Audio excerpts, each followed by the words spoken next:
Hi, to make the 2¼ inch button, you will need one of the metal shells, your graphic, a thin piece of the plastic mylar, and your pin back.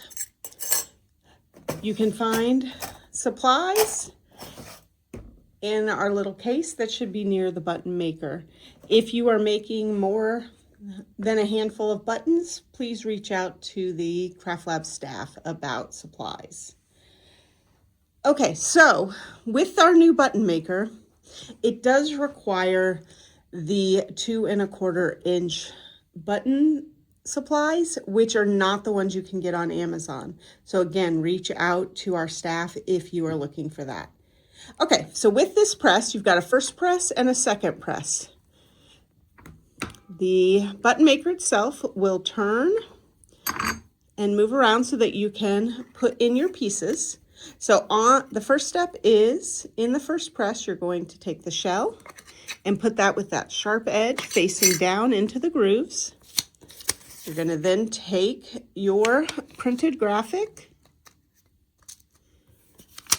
and then your piece of mylar.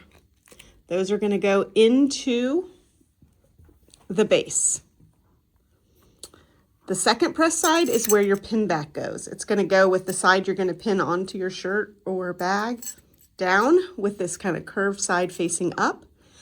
And because of the way this press rotates, you kind of want it to go the opposite direction of the orientation of how you put in your button. All right, so we're going to turn it so that the first press is underneath, and we're just going to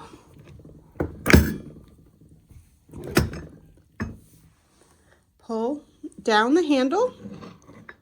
When we rotate it, you'll notice that now the first press is empty. Everything should be in the second press. And again, I'm going to pull and lock down the handle.